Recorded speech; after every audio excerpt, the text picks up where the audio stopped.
자, 오늘의 맞수 한판 첫 번째 주제는 반도체 주식으로 이어 나가도록 하겠습니다. 삼성전자가 7만 원 선까지 위협하고 있는데 반도체 하락 이유는 최근에 불거지고 있는 우크라이나와 러시아의 지정학적인 리스크도 영향이 있다는 해석들이 나오고 있습니다. 자, 두 분과 함께 하겠습니다. 알파프로 투자전략팀의 정태근 팀장 그리고 김진만 팀장 함께 하겠습니다. 어서 오십시오. 안녕하세요. 자, 첫 번째 이슈. 이 전쟁 공포에 대해서 우리 주식시장에 어떤 영향을 미칠지 두 분의 의견부터 듣고 가겠습니다. 금요일장 그래도 한국 시장이 상대적으로 잘 견뎠었는데 그 상승을 모두 되돌릴 만한 하락이 나오게 될지 시장은 걱정이 좀 큽니다. 두 분은 어떤 의견 가지고 있을까요? 자, 먼저 김진만 팀장께서는 단기에 그칠 것이다. 그리고 정태근 팀장께서는 반등을 시도할 것이라는 예상을 해주셨습니다. 자, 이 생각보다 많은 이슈들이 계속해서 뉴스가 나오고 있는데 단기에 그칠 것이라고 보시는 이유는 뭐가 있을까요? 너무 오래 써먹었습니다. 이제 뭐 사실 쏠 거였으면 진작에 썼을 것 같고 지금 뭐 서로 이제 러시아든 미국이든 둘 다 이제 이런 분위기 고조로 인해서 얻는 게 굉장히 많기 때문에 이런 노이즈만 지속이 된다고 해도 워낙 두 나라가 얻는 게 너무 많아서 당분간 지속이 될 것 같다고는 하지만 정말로 싸울 거였으면은 진작에 싸울 것 같다라는 이야기와 함께 이제 뭐 올림픽이 끝나서 일부 이제 올림픽 기간에는 전쟁을 하지 않는다라는 그런 뭐 불문율도 존재를 하긴 하지만 일단은 끝나고 이제 오늘이 첫날이기 때문에 아무래도 한 2, 3일 정도 이번 주까지는 노이즈가 지속될 것 같긴 하지만 언젠가는 해결된 리스크로 보고 저는 일단은 단기 노이즈로서 만약에 정말 뭐 사실 이런 말 드리기도 좀 그렇지만 좋은 종목들을 싸게 살 수 있는 기회로 삼으시면 좀 좋을 것 같아서 이런 노이즈가 마무리되고 어느 정도 금리 인상 마무리되는 3월 정도까지는 조금 더 기간은 있겠지만 그래도 이런 단기 노이즈가 마무리되면 시장은 반등에 성공하지 않을까라는 그런 기대감을 좀 말씀을 드리고 싶습니다. 너무 길어졌다. 시장은 이제 뭐 이미 다 알고 있는 소식이다라는 말씀을 해주셨습니다. 실제로 증권사 오늘 보고서들도 이제 주식을 사도 괜찮을 때 밸류에이션을 논하는 보고서들이 눈에 띄고 있더라고요. 자, 반등 시도가 예상이 된다고 말씀하셨는데 그렇다면 이제 바닥을 확인을 한 겁니까? 팀장님? 네, 일단은 뭐 바닥에 대한 확신을 좀 가져도 된다라고 생각을 하고 있고요. 그리고 뭐 저도 마찬가지로 전쟁은 안 난다라고 생각을 하고 있습니다. 지금 오늘도 뉴스를 보셔서 아시겠지만 우크라이나와 러시아가 싸우는 게 아니라 참 어찌 보면 러시아가 좀 얍삽하다 봐야 될까 하는데 러시아가 어찌 보면 친러 쪽 사람들을 좀 부추겨가지고 그러니까 꼬드겨가지고 그러니까 우크라이나 자기들끼리 싸우게 현재 만든 상황이거든요. 그렇기 때문에 아마 이런 식으로 앞으로 계속 진행이 되지 않을까라고 좀 생각을 하고 있고 그렇게 보면은 푸틴은 이제 멀리서 멀찌감치 지켜보면서 어떻게 되는지만 좀 지켜보면서 칠러 반군에서 지원만 하지 않을까 생각을 하고 있습니다. 결국 전쟁을 하려면 돈이 듭니다. 돈이 드는데 러시아가 과연 전쟁을 수행할 만큼 돈이 있을까라는 부분들 생각해 보게 되면 꽤 만약에 전쟁을 하게 되면 뭐 미국도 마찬가지지만 러시아 같은 경우 무너질 가능성이 상당히 없습니다. 그런 부분을 푸틴이 원하지는 않을 거고요. 그렇게 본다라면은 본인들이 직접 나서는 게 아니라 서두에 말씀드렸듯이 친러 반군들을 어찌 보면 좀 꼬드겨서 내전 쪽으로 가지 않을까 좀 생각이 들고요. 그래서 이전에 한번 저도 본 시나리오인데 아마 분할 점령이라든지 아니면 친러 정부 수립이 좀 되지 않을까라는 그런 시나리오가 있었는데 아마 그렇게 좀 되지 않을까라고 생각을 하고 있습니다. 스스로 우크라이나가 좀 갈라지게 되면서 아마 서쪽은 친러 그리고 죄송합니다. 동쪽은 친러 그리고 서쪽 같은 경우에는 기존의 우크라이나 이런 정부가 수립되지 않을까 생각이 드는데 아마 친러 반군이란지 러시아 같은 경우도 뭐 서부까지는 탐내지 않을 거라고 생각을 하고 있습니다. 그쪽은 폴란드 쪽을 보게 되면 현재 전폭 중이었던 미국의 지원을 받고 있는 지역이기 때문에 거기까지 욕심내지 않고요. 결국 뭐 분할 점령이란지 아니면은 뭐 우크라이나가 그 동서로 갈라지게 되면서 어찌 완충 지역을 만드는 선에서 좀 마무리 되지 않을까라는 말씀드릴 수가 있을 것 같아요. 그래서 결국 지금 우리나라처럼 이 완충지대를 만들게 되면서 마무리가 될 가능성이 높다라고 생각을 하고 있고요. 그렇게 본다면은 지금 뭐 시장이 좀 흔들리는 것들에 대해서는 그렇게 신경 쓰실 필요 없다라고 생각을 하고 있습니다. 막연히 전쟁 공포를 보고 시장을 보게 된다라면은 아무도 시장을 좀 상당히 어렵게 볼 수밖에 없겠지만은 뭐 우크라이나 어떤 내용이란지 이런 부분들을 보게 된다라면은 뭐 전쟁이 나지 않을 가능성이 높다라고 좀 보게 된다라면은 지금 변동성이 큰 부분이 있긴 하지만 뭐 여기서 뭐 매도를 한다라든지 특별한 대응을 하실 필요는 제가 볼 때는 없다라고 생각을 하고 있습니다. 자, 그렇다면 지금 지수도 코스닥도 0.95%의 하락을 나타내고 있고 코스피도 현재 0.9%의 내림세를 나타내면서 더 떨어지지 않습니다. 저점을 찍고 아주 조금씩 반등에 나서면서 더 떨어지진 않고 있는데 그렇다면 두 분께 여쭤보도록 하겠습니다. 우리 많은 시청자분들도 오늘이 저점일 것 같다라는 어떤 희망을 가지고 계시는데 제가 이제 개인 투자자의 한 명의 또 시각으로서는 사실 이런 전쟁 리스크는 너무나 예상을 하기 힘든 만큼 이중 바닥 정도는 확인해야 안심하고 들어갈 수 있을 것 같은데 두 분의 의견대로라면 이제 많이 빠진 종목을 지금 저가에 매수해도 된다라는 의견으로 저희 연결해서 생각해도 되겠습니까, 팀장님? 네, 사실 이 정도면은 그래도 만약에 주식을 한다고 하면은 네네. 지금 정도면 그래도 베팅에 어느 정도 시간은 왔다고 보고요. 시간은 왔다. 네, 그래도 이제 이거 주식을 안 하시는 분들은 되게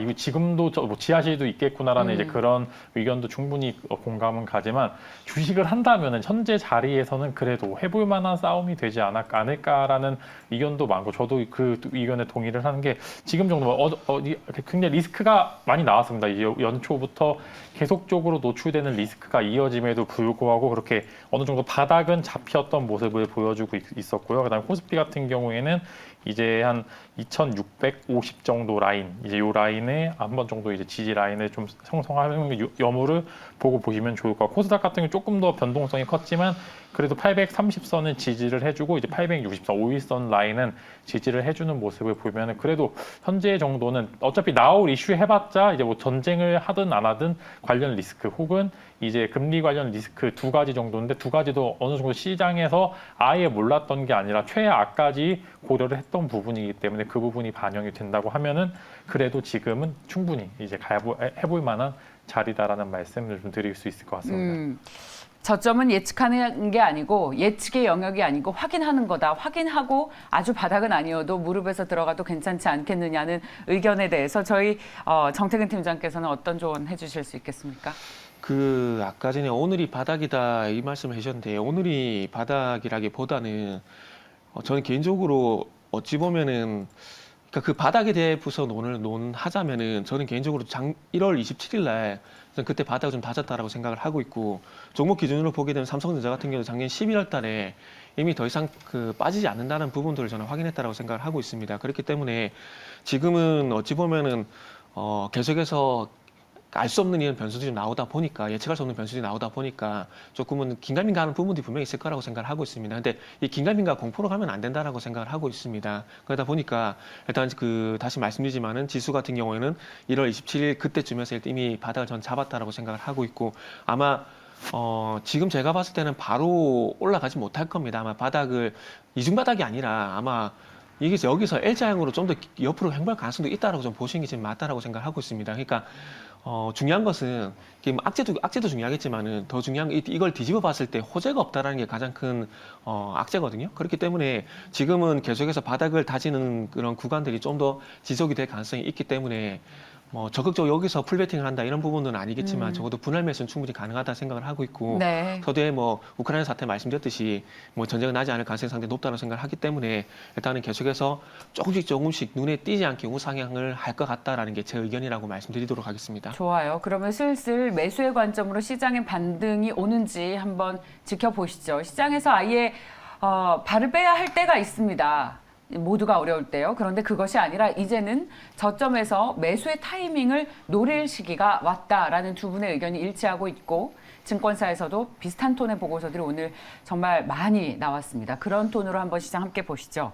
그런데 삼성전자는 사실 시장 어려울 때도 외국인 투자자들이 적극적으로 매수하면서 잘 가더니 오늘 또 7만 원대까지 위협을 받고 있습니다. 자, 앞서 새롭게 나온 소식 가운데 우크라이나의 지정학적인 리스크가 삼성전자와 같은 반도체 수급에 영향을 미칠 것이라는 의견도 나오고 있는데 두 분은 어떻게 보시는지 여쭤봤습니다. 삼성전자 그리고 반도체주의 하락 이유에 대해서 저희 김진만 팀장 상반기는 어렵고 정태근 팀장께서는 3나노가 관건이라는 설명을 해주셨습니다.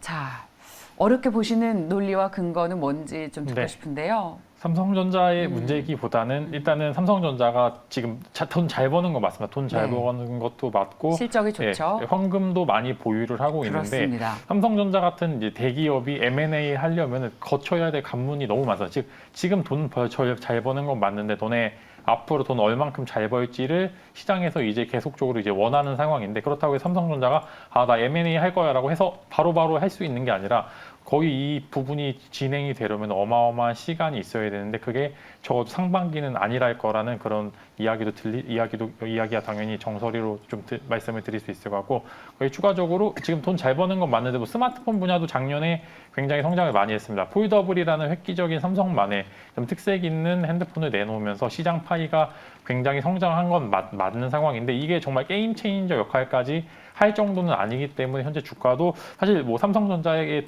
주가 유무와는 상관없이 한국 지수가 문제가 있는 상황이라 그 부분에 있어서 좀 하락 요인이 일부 작용하다. 즉 할인율이 삼성전자 같은 경우에는 조금 더 많이 적용됐다라는 말씀과 함께 앞으로 좀 보여줘야 됩니다. 이제 뭐 비메모리 분야에서 굉장히 성장을 많이 했지만 사실상 뭐 저는 그 부분 아셔야 됩니다. 뭐 기사로 나오는 게 굉장히 많아요. 뭐 TSMC와의 초격차 이거는 사실이 아닙니다. 이건 사실은 아니고 내부에서 열심히 하고 있지만 생각보다 격차는 점점점 벌어지고 있는 상황이기 때문에 이 부분에 있어서 빠르게 회복이 이 부분에서 뭐 갈목할 만한 성장세를 내지 않는다고 하면은 저는 조금 더 당분간 현재 주가를 유지할 가능성이 굉장히 크고 삼성전자도 신공장을 계속적으로 짓고 있는데 수주가 이어집니다. 이 공장이 놀게 하는 게 아니라 미리 선수주를 받아서 공장이 딱 시작하자마자 바로바로 공장을 돌려서 매출과 영업이익을 뽑아낼 수 있는 그런 상황이 되어야지 현재는 공장만 짓고 있는 상황이기 때문에 아직은 보수적인 상황으로 봐야 되고 저는 그래서 이제 당분간 상반기 정도는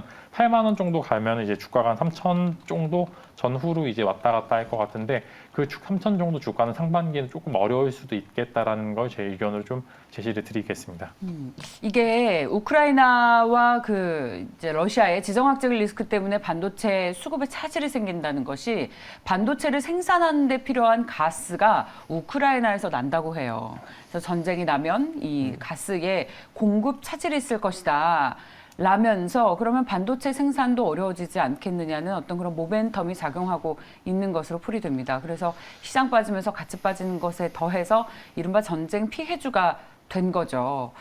자, 그러면 이건 또 다시 말해서 전쟁 리스크가 해소되면 또 함께 반등할 수 있는 것이 아닌가라는 희망도 가져볼 수 있을 것 같은데 정대근 팀장님 어떻습니까?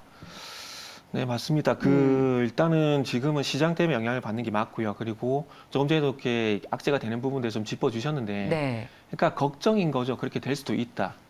그러니까 지금 원자재 인플레이션 같은 경우도 계속해서 뭐 천연가스 상승, 예전 요소수 사태도 그렇고, 뭐 천연가스도 그렇고, 이 원자재 가격이 원자재 수급 부족에 대한 우려감들. 그러니까 지금 차량 반도체 같은 경우도 마찬가지로 그런 부분들 때문에 현재 악재가 되고 있는 상황인데.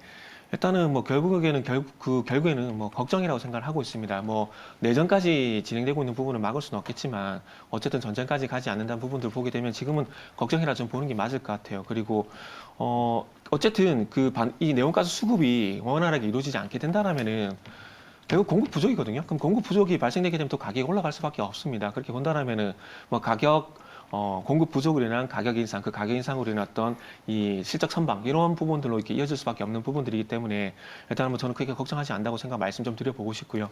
그래서 지금의 어떤 삼성전자 하고 있는 파일을 보게 된다라면 아마 10만 전자 부분까지는 가능하다는 생각을 하고 있습니다. 그리고 뭐 제 기준에 봤을 때는 삼성전자가 작년 11월 달에 바닥을 탔다라는 부분들을 보게 되면 삼성전자 같은 경우에 뭐 우크라이나 이슈도 조금 해소가 되게 된다라면은 또 조금씩 올라가게 되면서 어느 순간 또 8만 원 가 있을 거고 9만 원 가 있을 거라고 생각을 하고 있습니다. 근데 저는 3나노를 보고 있는 이유가 뭐냐면 저는 만약에 3나노가 진행이 되게 된다라면은 15만 원도 가능하다고 생각하고 있습니다. 물론 방송 보신 분들 무슨 소리냐고 할 수도 있겠지만은 지금 잘 아시겠지만 7나노 같은 경우도 삼성전자가 선거하고 난 다음에 고객들 다 놓쳐버렸거든요. 수율 때문에. 그런데 지금 TSMC가 올해 상반기 초에 이 3나노 공정이 만들어질 것이라는 얘기가 나왔었지만은 결국 이 공정을 성공하지 못하고 지금 하반기로 미뤄진 상황인데 지금 TSMC가 밀어붙이고 있는 공정이 핀펫이라는 공정입니다. 그런데 삼성전자가 지금 특허를 받은 공정인데 MBC 펫이라는 공정이 있는데 이 공정을 통해서 어찌 보면 5월달, 6월달에 성공할 가능성이 상당히 높다는 얘기가 나오고 있는데 그렇게 된다면은 만약에 3나노를 성공했을 때 이 TSMC 같은 경우는 애플이란지 인텔의 고객을 확보한 상황이고요. 그리고 이 인텔이란지 그리고 애플이 경쟁을 하고 있는 이 AMD가 이 3나노 공정을 통해서 고성능 칩을 만들어야 되는데 아마 성공을 하게 된다라면은 AMD가 첫 번째 수주 대상이 되지 않을까라고 생각하고 있습니다. 그래서 지금 말씀드리고 있는 이 시나리오가 진짜 말 그대로 5월달, 6월달에 완성이 되게 된다라면은 아마 삼성전자는 하반기에는 15만 원 더 저는 가능하다고 생각하고 있습니다. 그래서 어찌 보면 너무나 좋은 얘기만 말씀을 드리고 있는 상황인데 어찌 보면은 이걸 또 뒤집어 보게 되면 저는 개인적으로 너무나 안 좋은 상황들은 다 거쳤다라고 생각을 하고 있습니다. 그래서 앞으로 좋아지기 위한 어떤 과도기라 될까요? 그런 부분들 저는 삼성전자 그리고 지수가 거치고 있다라고 생각을 하고 있습니다. 그렇기 때문에 지금은 뭐 상승하는 구간들 속에서 일부 노이즈가 발생될 수는 있겠지만은 이 부분이 추세를 꺾는다라고 생각하지 않습니다. 그러니까 말 그대로 일시적인 리스크가 되겠죠. 그렇기 때문에 저는 개인적으로 삼성전자 갖고 계신 분들 올해는 분명히 작년에 고생 많이 하셨고요. 올해는 분명히 계속해서 흔들리더라도 추가 매수해서라도 저는 갖고 가는 게 맞다라는 말씀 드리고 싶네요. 우리 시청자분들께서 바닥에서 못 잡으면 무릎에서 잡으라는 증시 격언이 있는데 두 분의 말씀대로라면 그러면 지금 무릎인가? 라고 여쭤보셨습니다. 워낙 강하게 이제 아주 걱정할 거는 지났다라고 말씀을 하시니까 무릎입니까? 지금도 무릎이라기보다는 좀 바닥이라 봅니다, 저는. 어. 왜냐하면 제가 조금 전에 11월 달에 그러니까 완전히 싸게 살 수 네. 있는 자리인 것으로 보인다라는 의견을 가지고 근데 계시는 이게 거죠. 결국에는 시간이 지나봐야 알 수 있는 거기 때문에 네. 이거 좋습니다. 혹시라도 나중에 짚을 수가 있으면 그때 한번 짚어주시면 좋을 것 같아요. 알겠습니다. 아, 시장이 바닥인지에 네. 대해서요. 좋아요. 지금 워낙 시황들 많이 궁금해 하셔서 저희 그럼 다음엔 한번 시황에 대해서 집중 토론 한번 해보시죠. 근데 일주일 사이에 시장이 또 급반등하면 어떡하죠? 그러니까 이게 차라리 그랬으면 좋겠습니다. 이게 맞췄다 못 맞췄다 이 개념이 아니라 그때 음. 당시 어떤 근거로 그런 얘기 했었느냐 네. 그걸 짚어보면서 한번 다음에 시간이 지났을 때 한번 짚어보면 좋지 않을까라는 말씀드리고 싶네요. 좋습니다. 자, 여러분들 잘 참고하시기 바랍니다. 자, 그럼 다음 이슈로 넘어가겠습니다. 자, 오늘 해운주들이 시장을 방어하고 있습니다. 오늘의 맞수 한판 두 번째 주제는 HMM입니다. 자, 저희가 증권 광장에서 이슈로 삼은 뒤에는 주가가 추세적인 상승을 나타내는 그런 경향성을 가지고 있어서 저희 제작팀들도 상당히 놀라는데요. HMM 저희가 다뤘을 때만 해도 P와 Q 중에서 물동량이 늘어난다고 해도 가격이 해운 가격이 이제 피크아웃 우려가 있는 만큼 적극적인 투자 의견을 내지 못했는데 요즘과 같은 전쟁 리스크가 불거진 시장에서 아주 적극적인 방어주라는 뜻이 적극적인 게 아닌데 정말 적극적으로 시장을 방어하고 있습니다. 자, 두 분께 목표가를 여쭤봤습니다. HMM의 강세가 얼마나 더 이어질 수 있을까요? 여쭤봤더니 네. 자, 저희 김진만 팀장께서는 35,000원, 그리고 정태근 팀장께서는 38,000원, 거의 4만 원 부근까지 오를 수 있다라는 의견을 주셨습니다. 자, 35,000원의 목표가가 나온 배경은 어디 있습니까, 김진만 팀장님? 네, 일단은 HMM 실적 정말 잘 나왔고 네. 작년에 돈 너무 잘 벌어서 이제 그 네. 부분을 굉장히 괄목할 만한 성과입니다. 그래서 저도 당분간은 이제 이런 지정학적 리스크가 부각이 되면 될수록 해운주는 오히려 부각을 받을 가능성이 굉장히 크다라는 말씀 드릴 수 있을 것 같은데 HMM이 갖고 있는 단 하나의 리스크가 이제 피크아웃 우려 더해서 이제 전환사채에 관련된 이슈가 계속적으로 있습니다. 즉 주가가 오르면 오를수록 이전에 발행되던 전환사채가 일반 보통주로 이제 전환이 돼서 시장에서 계속적으로 물량 소화가 힘들어질 가능성이 굉장히 존재를 했는데 일단 이전에 직전 고점을 형성했었을 때는 그 부분을 해소를 하는 실적을 낼 거라는 그런 기대감이 강하게 존재를 하면서 사실 전환사채에 대한 우려보다는 앞으로 이제 HMM에 대한 기대가 좀 더 크면서 주가는 고공행진을 했고 그 이후에 하락하게 된 주요 원인은 뭐 일부 이제 해운 관련된 좀 이제 운임지수 관련된 좀 하락도 있었지만 주요 원인은 전환사채 관련된 이슈가 훨씬 더 컸습니다. 즉 이전에 회사가 한번 주저앉았기 때문에 그때 발행됐던 전환사채가 보통주로 전환이 됐고 이게 파생상품 손실이라고 매번 HMM 공시 보시면은 분기마다 얼마 손실을 봤는데 이게 파생상품 손실이다. 즉 이전에 얼마 가격에 발행되었던 전환사채는 가격이 오르면 오를수록 이제 그 회사 입장에서는 이제 전환사채 손실로 잡히게 되는데 이 부분이 다시 한번 노출이 될 가능성이 크고 지금 피크아웃에 대한 우려가 계속적으로 나오고 있기 때문에 전환사채는 더욱더 빠르게 시장에 출회할 가능성이 굉장히 크기 때문에 저는 회사 좋은 건 굉장히 알고 이제 HMM 앞으로 더욱더 발전을 하려면은 이 벌어들인 현금으로 조금 더 이제 회사를 발전할 수 있는 방안을 잡아야 되는데 현재는 그런 이제 긍정적인 모습보다는 앞으로 나올 전환사채나 이제 좀 피크아웃 우려가 조금 더 시장에 부각을 받게 될 가능성이 크기 때문에 단기간으로는 조금 더 상승 여력은 있겠지만 그래도 한 35,000원 정도까지는 보셔도 될 것 같다라는 말씀 드릴 수 있을 것 같습니다. 자, 그렇다면 저희 정태근 팀장께서는 어떠신가요? 이제 김진만 팀장께서 말씀해 주신 부분도 맞는 것 같아요. 맞는 예, 것 같은데 예.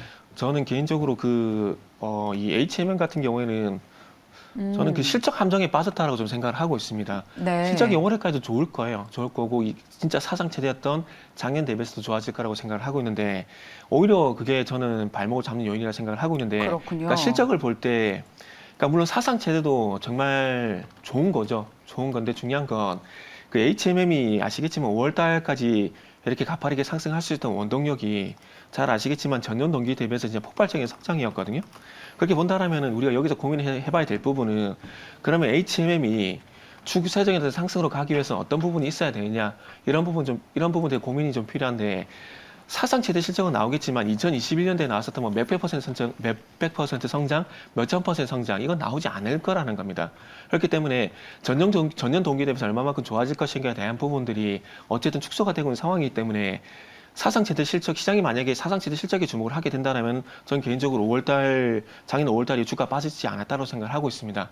주가가 빠진 이유는 간단하게 제가 생각하는 근거에서는 사상 최대 실적이 아니라 전년 동기 대비해서 실적 개선폭이 축소가 되다 보니까 그게 가장 큰 원인이라고 생각을 하고 있습니다. 그렇기 때문에 일단은 사상 최대 실적은 나오겠지만 전년 동기 대비 개선폭 크지 않기 때문에 이런 현상이 나타난다고 생각을 하고 있고요. 그리고 그럼에도 불구하고 38,000, 4만 원까지 그러니까 정말 좋게 보면은 4만 원까지도 반등이 나올 수 있다라고 생각을 하고 있습니다. 하지만 그 이상 가지 않는 것들은 어쨌든 사상 최대 실적이 나오기 때문에 그나마 4만 원까지 반등이 나오지 않을까라고 생각을 하고 있습니다. 그리고 한번 예를 들게 되면 예전에 그 컴투스가 2014년 이후에 연간 영업이익이 1,900억 원대를 유지를 하게 되면서 주가가 박스권 흐름에 좀 유지가 됐었던 과거 경험치가 있거든요. 그래서 컴투스 어떤 사례를 좀 참고해 보면 컴투스가 이전에 주가를 보게 되면은 하단으로는 한 7만 5천 원 정도 해서 윗단에 보게 되면 한 20만 원까지 장기적인 박스권이 있었거든요. 근데 이게 결국에는 잘 아시겠지만 2014년도에 컴투스가 사상 최대 실적을 찍었었습니다. 그러다가 이제 사상 최대 그 전년 동기에서 큰 폭의 성장이 있었다가 사상 최대 실적이 유지가 됐었기 때문에 이런 박스권 흐름이 나왔었는데 아마 제가 볼 때도 이 HMM이 컴투스였던 2014년 이후 주가 흐름을 한번 참고해 보게 된다면은 HMM도 그런 절차를 좀 밟지 않을까라는 판단에 일단 저는 한 최대 보다도 4만 원 정도까지 어떤 박스권 뭐 이렇게 좀 볼 수가 있을 것 같습니다. 그리고 가장 중요한 것도 기관 투자자들이 좋아하는 저평가. 고점 대비해서 지금 5만 1,000원에서 거의 뭐 50%가 주가 하락이 나온 상황이기 때문에 이렇게 된다면 또 저평가 이슈가 더 반영이 될 수 있을 것 같아요. 그래서 그런 맥락에서 최근에 좀 매수가 들어오는 것이 아닌가라고 생각을 하고 있습니다. 자, 저희가 지금 이야기를 나누는 동안 그리고 두 분께서 이 정도면 이제 아주 극심한 걱정의 터널은 지났다라고 말씀을 하시는 동안 시장이 그래도 낙폭을 많이 줄였습니다. 코스닥 같은 경우에는 절반까지 줄이면서 0.5%의 마이너스, 코스피도 0.7%의 하락으로 장중 저점에서 계속해서 낙폭을 줄여내는 모습인데 새로운 소식이 나왔습니다. 이제 프랑스의 마크롱이 대선을 앞두고 있잖아요. 정말 주요 정상국들의 정상 가운데서 가장 열심히 뛰고 있습니다. 그래서 미국과 러시아의 정상회담을 제안했다는 소식이 전해지고 있습니다. 저안을 했고 또 양자 모두 수락했다고 합니다. 이 소식에 오늘 우리 주식시장도 빠르게 다행입니다. 낙폭을 줄여내고 있습니다. 자, 이런 흐름 계속해서 이어질 수 있을지 또 저희 냉정하게 함께 분석을 해보면서 해운주에 대한 이슈는 이걸로 마무리를 짓겠습니다. 자, 그렇다면 다음 이슈는 무엇일까요? 저희 사실 오전 출발 때만 해도 생각보다 길어지는 이 지정학적인 리스크가 시장에 어떤 영향을 미칠지 봤더니 천연가스와 정유주들의 흐름이 가장 좋았습니다. 그것은 아무래도 전쟁 리스크가 커지면 국제유가가 추가적인 상승을 나타낼 것이라는 어떤 그런 전망 속인데 자, 이렇게 양자회담 기대가 더 강해졌다면 천연가스와 정유주들은 상승폭을 좀 줄였을까요? 전쟁 우려에 오히려 수혜를 받는 종목군들이기 때문에 상승폭을 줄였는지 함께 보겠습니다. 자, GSE가 여전히 11%의 상승을 나타내고 있습니다만 대표적인 천연가스 중에서 가장 상승폭이 컸던 이 종목이 음봉으로 전환하면서 상승 탄력이 둔화됐습니다. 참 시적절한 이슈이네요. 자, GSE 그렇다면 이렇게 지정학적인 우려가 해소된다면 관련 수혜로 올랐던 정유주와 천연가스주들은 그렇다면 어떻게 투자해야 될까요? 여쭤보겠습니다. 자, 그럼 목표가를 들으면서 함께 계속 이야기를 나눠보시죠. 아, 좋습니다. 자, 김지만 팀장께서는 현재가 매도해라. 그리고 저희 정태근 팀장께서는 5,500원의 목표가를 주셨는데 자, 얘기해 주시죠. 현재가 매도하라는 의견 왜 나왔습니까? 다루기 어려운 섹터입니다. 저는 이제 GSE 뭐 다 어떤 종목 섹터인지 다 아시겠지만 네. 이제 실제로 이제 가스 관련된 이슈로 직수혜를 받는 것보다는 간접 수혜인데 저는 그래서 이 테마성 이슈인데 이 과연 테마가 지속이 될지는 사실 어렵습니다. 이제 개인 투자자분들이 다루기 정말 어려운 종목이기 때문에 이런 종목은 이제 갭상승, 예를 들어 전날에 종가 베팅을 했는데 다음날 갭상승하면 그래도 물량을 더는 게 맞고 시초가 형성이 강하게 돼서 그 이상 이제 뚫지 않는다면은 저는 이제 음봉 전환 시 이제 매도하는 게 기본적으로 원칙이라고 보고요. 그렇기 때문에 뭐 더 갈 수도 있습니다. 이제 지금 뭐 음봉 전환을 했는데 갑자기 오후 들어서 급격한 시장 정세에 이어지면서 다시 한번 GSE가 다시 빨간불 들어올 수도 있겠지만 현재는 일단은 매도하고 가시는 게 좋을 거고 저는 이제 이익을 보존하는 게 조금 더 이제 손해 보는 베팅보다는 이익을 보존하는 베팅이 조금 더 있기 때문에 이런 테마성 이슈 같은 경우에는 고점에서는 계속적으로 물량을 정리하는 전략을 써야지 나중에 이제 계좌가 굳지 않는 그런 이제 매매 방법을 쓰실 수 있기 때문에 저라면은 지금 현재가에 매도를 하고 만약에 여기서 조금 더 급락이 있어지는데 국제 정세는 혼조세가 이어진다 그러면은 그때 가서 사도 늦지는 않다. 그때 다시 사도 충분히 수익은 실현이 가능하니까 현재까지는 지금은 현재가에 매도를 하시라가 제 투자 의견을 좀 말씀을 드리겠습니다. 좋습니다. 자, 지수가 반등을 하면서 천연가스 그리고 정유주들이 일제히 좀 하락세를 나타내고 있습니다. 그 하락하고 있다는 것이 여전히 플러스입니다만 상승 탄력이 좀 둔화되고 있습니다. 말씀처럼 워낙 뉴스에 이렇게 예민하게 반응을 하는 만큼 웬만해서는 투자를 적극적으로 권유하지는 않으신데 정태근 팀장께서는 5,500원의 목표가가 나온 근거는 어디 있습니까? 일단 김진만 팀장님하고 의견이 똑같다라고 생각하는데 뒤로 갈수록 좀 틀려지는 것 같아요. 그러니까 현재가 매도가 맞습니다. 여기서 올라봐야 5,500원 이상은 가지 않을까라고 생각을 하다 보니까 일단 5,500원의 목표가 설정을 한 거고요.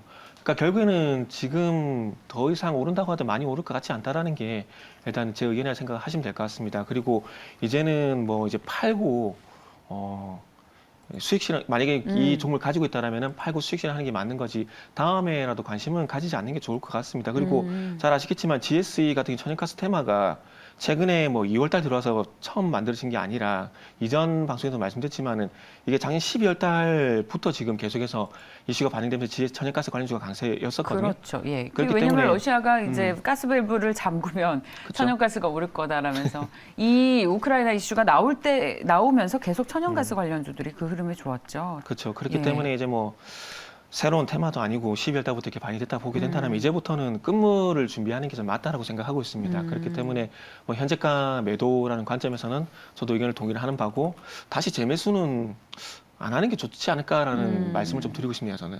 근데 사실은 이 천연가스 가격만 놓고 봤을 때 지금 인플레이션 시대에서 이 가스 이제 국제 효과도 그렇고 천연가스 가격도 그렇고 계속해서 상승을 나타낸다는 전망이 많이들 나오면서 꼭 이런 전쟁 리스크가 아니라 원자재 가격의 상승을 보고 이 종목을 들어가는 것 그런 전략은 어떻습니까?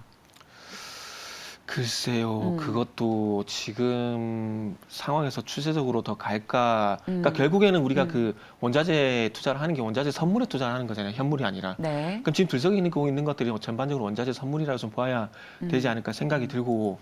저는 개인적으로 그 좀 전에 프랑스 얘기도 나왔는데 여기서 기계는 말씀 못 드리지만 저는 결국에는 미국도 아니고요. 그리고 프랑스도 아니고 저는 결국 독일이 해결한다라고 보거든요.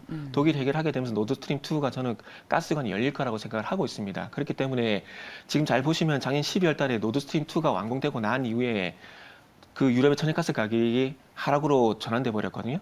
그런 측면에서 한번 보시게 된다면은 저는 이제 그 천연가스라든지 이런 부분들이 높은 가격에서 지금 오른 가격에서 유지가 되는 것에 대해서는 부정하지 않지만 이게 지금 작년부터 이어져서 이게 계속해서 또 우상향을 한다? 네. 그거는 좀 아니지 않을까라고 생각을 하고 있습니다. 네, 좋습니다. 자, 오늘의 맞수 한판도 세 개의 주제로 아주 풍성하게 꾸며봤습니다. 알파프로 투자전략팀의 정태근 팀장과 김진만 팀장이었습니다. 말씀 고맙습니다.